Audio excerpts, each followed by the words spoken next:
3 bancos en Estados Unidos y uno en Europa.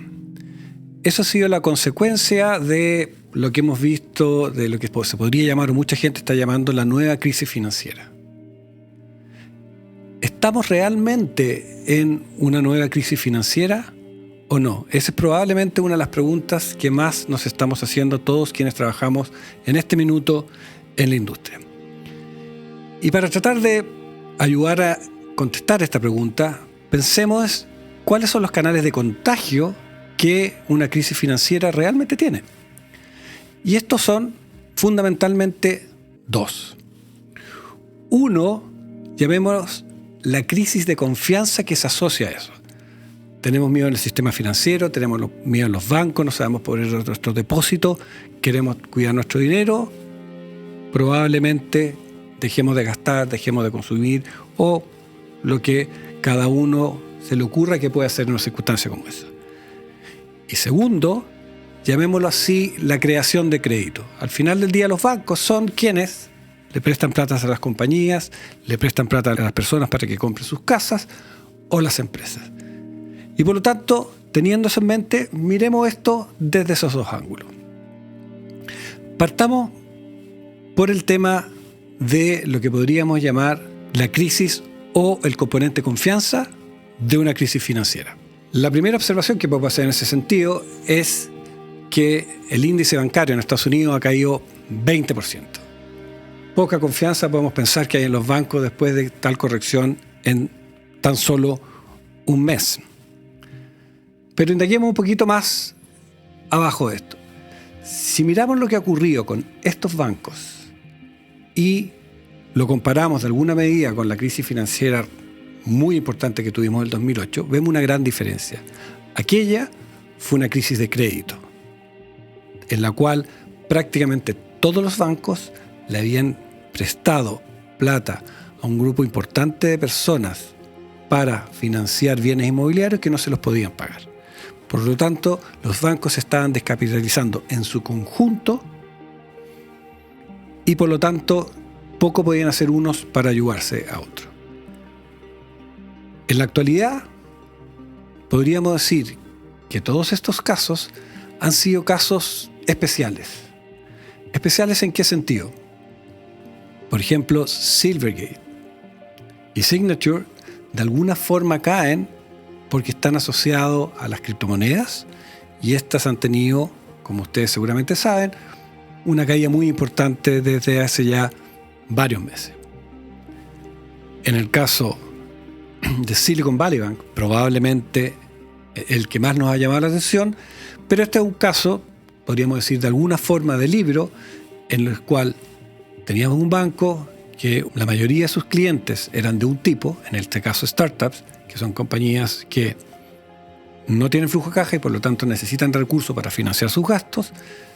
Tuvieron durante el año pasado, y lo siguen teniendo durante el presente, dificultades para levantar nuevo capital y por lo tanto empiezan a retirar los depósitos. Eso se generalizaba a la gran mayoría de los clientes de este banco y por el lado de sus activos tenía instrumentos muy seguros y líquidos, como son instrumentos del Tesoro americano, pero a plazos muy largos, que con las subidas de tasa de interés del año pasado habían perdido mucho su valor. Por lo tanto, realiza las pérdidas y con eso se elimina su capital. Todo esto ayudado de la tecnología que hoy día hace que las corridas bancarias probablemente se aceleren porque la gente a través de redes sociales se comunica, es mucho más fácil retirar la plata y esto se traduce que en muy poquitos días prácticamente, si no hubiera intervenido la Fed, hubiera perdido prácticamente la totalidad de sus depósitos en un lapso de 3-4 días. En el caso de Europa tenemos el caso de Credit Suisse, también un caso distinto porque es un banco que venía con una muerte lenta, podríamos decir, desde hace por lo menos 3 años y que se acelera en parte por una frase desafortunada del entonces presidente del Saudi National Bank, que dice que no lo van a apoyar más con capital.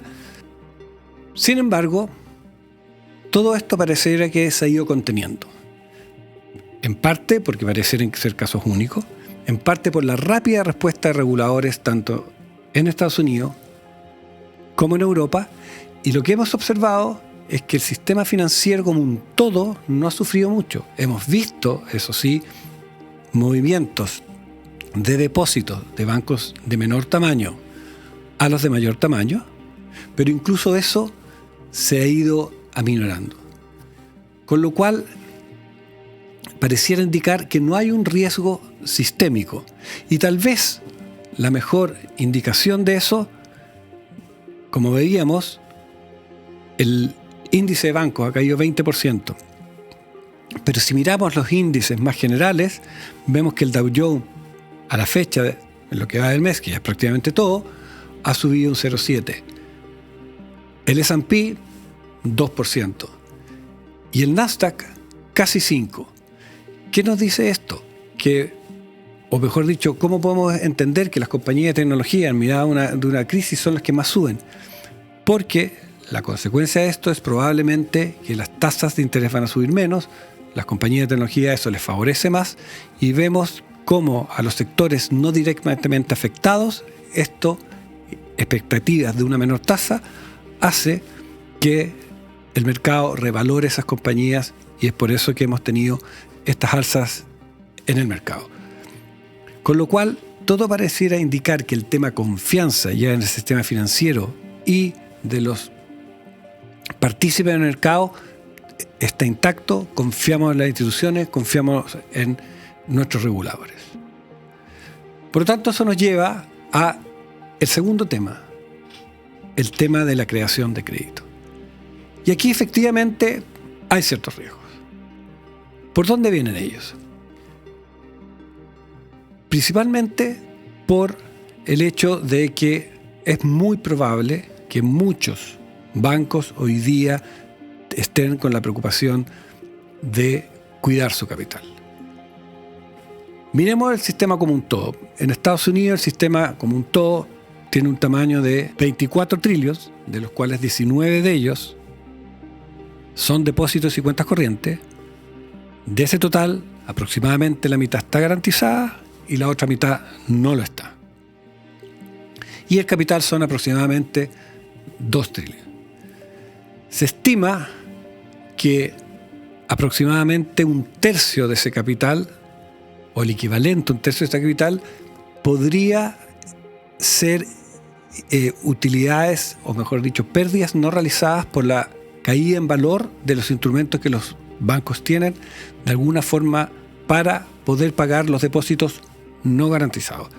O sea, estamos hablando de una pérdida del orden de 620.000 millones de dólares. Pero la Fed, en su afán de cuidar el sistema, ha permitido que los bancos que lo necesiten le puedan solicitar créditos en la cual les toma esos instrumentos a su valor par. Por lo tanto, no tienen que realizar las pérdidas y por lo tanto, en ese sentido, no tienen que descapitalizarse o por lo menos no hacerlo contablemente y de alguna forma le transmiten el riesgo a la Reserva Federal, el Banco Central de Estados Unidos, de esta situación. ¿Salva esto a los bancos? Probablemente a los más sólidos y solventes sí, por dos razones. Uno, porque como ya veíamos, la mitad de los depósitos están garantizados, eso ya no produce susto. Comentábamos anteriormente que ya no hay mucho movimiento y los bancos más sólidos y los mayores están recibiendo depósitos. Por lo tanto, eso no deberían tener problema. Segundo, los bancos solventes, por lo mismo, van a recibir el apoyo de la Reserva Federal y por eso van a poder navegar durante esta turbulencia. Pero nada es totalmente gratis, nada es totalmente simple. ¿Qué pasa con los que están un poco más débiles? Los que están un poco más débiles, la realidad es que este programa, si bien los ayuda a no tener que realizar las pérdidas, lo cierto es que probablemente si sus instrumentos están a tasas del orden del 1, 1,5 y la Reserva Federal lo está financiando a tasas actuales del orden del 4, 4,5. ¿Qué significa eso? Que por todo ese crédito o por toda esa estructura están haciendo una pérdida día a día por la diferencia de tasa de interés. Podríamos decir que si esos bancos no se afirman, podría ser una muerte lenta, pero una muerte al fin y al cabo. ¿Qué haría usted si estuviera a cargo de ese banco? Sabiendo eso, evidentemente va a conservar capital, y al conservar capital va a restringir el crédito. Probablemente esto conduzca a 1. Menores créditos, 2. Algún grado de consolidación en el sistema bancario de Estados Unidos. ¿Un problema sistémico? No, por lo que vimos anteriormente, los bancos más sólidos y solventes van a resistir, pero efectivamente una caída en el crédito. Eso implica que probablemente A, va a ayudar a hacer la tarea de la Fed en controlar la inflación, lo cual es bueno. B, hay un mayor riesgo de política de gobierno, porque evidentemente no sabemos exactamente en cuánto es ese equilibrio entre lo menor alza de tasa de interés que implica este menor crédito y lo que es la política de la Fed. Y C, probablemente una mayor probabilidad de recesión en Estados Unidos, lo cual no necesariamente significa que es más profunda, pero una mayor probabilidad de recesión. Si miramos el mercado, miramos lo que nos está comunicando la Fed con todo esto que está ocurriendo, vemos que, al igual que ocurría en enero, hay una discrepancia entre el comunicado que nos están diciendo los reguladores, que nos están diciendo que desde el punto actual van a subir la tasa a 25 puntos base y lo van a mantener en ese nivel hasta fin de año, cuando el mercado hoy día nos está diciendo que es probablemente que se sube una vez más la tasa, lo cual estamos en línea de eso, pero que probablemente 3 meses en adelante, o sea, por ahí por julio, las tasas deberían caer hasta niveles probablemente del orden del 4.5, 4.25, tal vez una diferencia casi de 1 punto. Algo parecido ocurría en enero y el ajuste cuando el mercado finalmente llega a la conclusión que la Fed va a actuar de acuerdo a lo que nos está diciendo, le costó 2,45 puntos al S&P. Hoy día no sabemos si la razón al futuro lo tendrá la Fed o el mercado, pero si asumimos que pasa algo parecido, el riesgo de corrección de esa discrepancia en la situación actual, en la cual nos vemos un problema de confianza, vemos un problema algo de crédito y un mayor riesgo de recesión, con una divergencia en lo que cree el mercado y lo que la Fed nos dice, podría costarnos otros 2,5. Si no es así, probablemente el mercado estaría sentando las bases para continuar la senda ascendente que ha tenido no solo durante marzo, sino desde el bottom del mercado en octubre del año pasado. Muchas gracias.